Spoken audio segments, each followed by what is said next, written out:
So the new MTX sure is something. I usually don't make that many MTX videos. I obviously have a few, but I wanted to make a new one because this is a huge shift in the way Path of Exile does microtransactions. I wanted to talk about it. At the start of the intro, you can see the new level up animation, and it also works when you level down, and everybody else sees this in town, and there's no cooldown, so you can just pop off with 12 back to back and just do huge town explosions. Now, obviously, this isn't actually a real problem on the level up animation because, you know, it still costs a level down or a level up to do it, so it's not going to happen that much. So that's whatever. It is, however, a very big explosion. But let's go in-game and start talking about the different MTXs. So, first off, we have the new Belt of the Hive Queen. And this is supposed to put a leech on you every time you eat or drink, drink a potion. They're kind of hard to see on other MTX. It really depends what MTX you're doing. This is definitely one of my least favorites. Not only are leeches on my body really, really weird, but they're kind of hard to see already. That being said, I actually do really like the new MTX direction of doing more unique, more specific things like this. Next up, we have the Soul Harvester's Cloak. This is going to grow and change the more kills your characters has. And we now have the kill command, which I've really wanted stats for a long time. So eventually, it'll look a lot cooler. And obviously, we have the teaser here, where eventually it'll like get bigger and bigger, depending on how many kills your character has. So I think that's very cool. And obviously, they've already been experimenting with things like this for the Battle Royale, where this grows bigger and bigger the more wins you have, which I thought was very cool personally. So, big fan. I think the cloak looks really good. It'll fit with a lot of MTXs. And I like the idea of a cloak that grows with kills. And honestly, I think stat track items is a really cool concept. I'm a big fan of it in Counter-Strike. And it's just like a cool thing in my opinion. Next up, we have the Underworld portal effect. And that has a different portal depending if it's a white map or a red map. I think it looks really cool. And this is also something they could do that would change depending on other things, like what bosses you've killed, etc. But yeah, pretty cool portal. Definitely like that one. We have the Medi Drone, which is already following me around. And this seems to work for regen, for leech, healing potions. And some people have been like, isn't this pay to win? And not really. I have a hard time seeing it to begin with. Wow, I'm so tanky. There, like you can sort of see it there.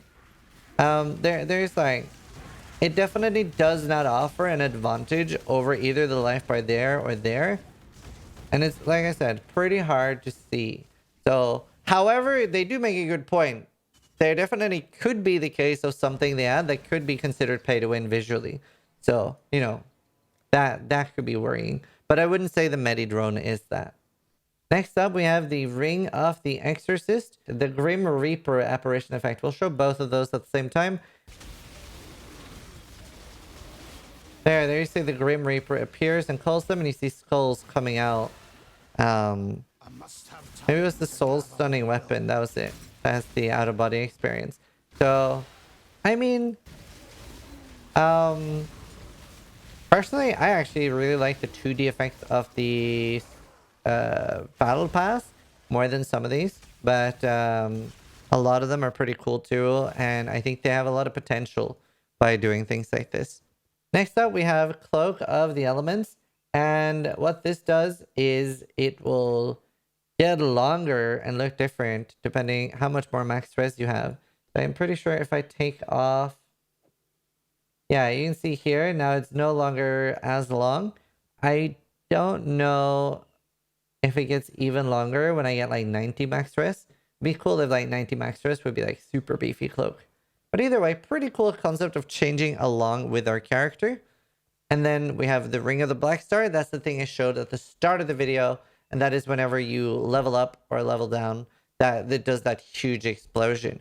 I don't like this one, but I like the idea. Actually, it is kind of neat because obviously it won't be that obnoxious. So I will be playing with that at the start of the league. But I think just even some like lighter effects. I'm more of a less is more here on MTX. I don't like the whole like blasted in your face kind of thing. So a milder, other different effect could be pretty cool, I think. Next up, we have the Mage Bloom map device. If you don't know how to get that, you have to do it like this. I think it looks really cool. However, what I don't like about it, what I do not like about it, is that it isn't accessed. Whoops. Is that it isn't accessed on the middle. I don't know. It really weirds me out. So I don't know if that's just me being weird. Let me know if anyone thinks the same. But it would be nice if we could roll, like, you know, mouse wheel on it. And have that we click the middle instead. And it does look kind of cool. I like the look of it. I would definitely use it if I could use it from the middle. And obviously it bloomed last time I used it, I swear. Oh, there, now it bloomed.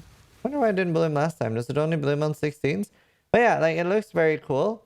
But would definitely prefer if I click the middle. Because this looks excellent. Other than that, I prefer the Maven Astrolabe one.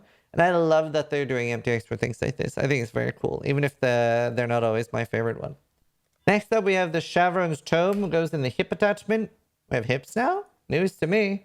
And it basically shows a tome whenever you identify something.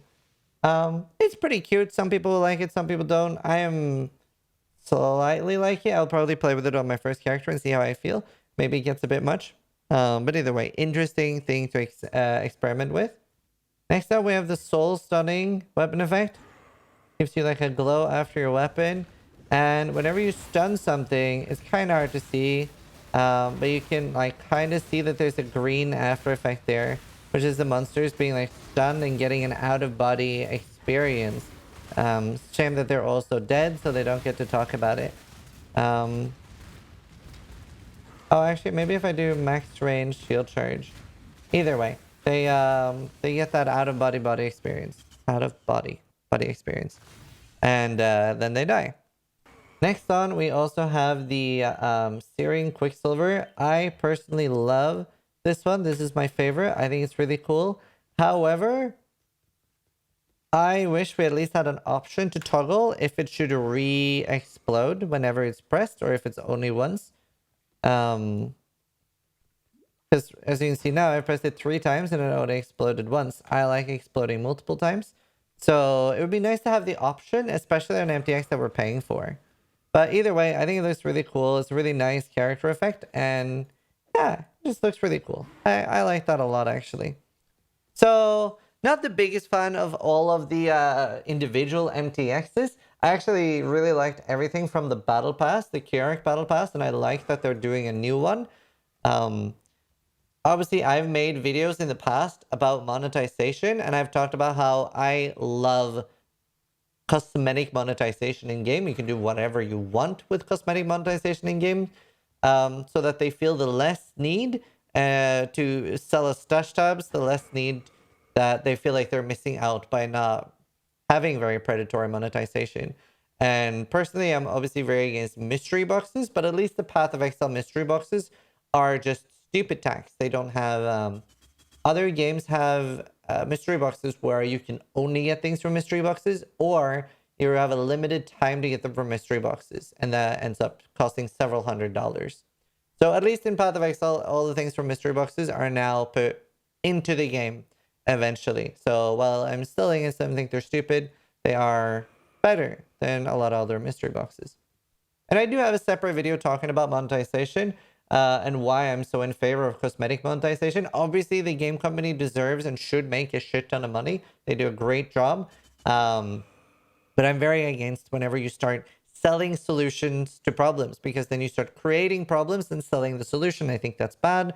So I'm such massively in favor of cosmetic monetization, because if you don't like it, don't buy it. It doesn't affect you whatsoever, right? You will look like a peasant, and sure, that is shitty, but out of all the ways a company can make money, a little explosion here and there, that's great. Big fan. That's my take on it. That's how I feel about the MTX. I think it is a very cool direction for MTX to take, because personally, like, actually wouldn't mind if they still had alternative supporter packs that had like the full sets, but we are also getting free MTX sets now just by doing challenges, like full, really cool looking MTX sets by doing the challenges, which is a great thing for free-to-play players. Let me know what you guys think, if you agree, if you disagree. And yeah, thanks for watching. Sub if you liked the video, but more importantly, try to die less than I do.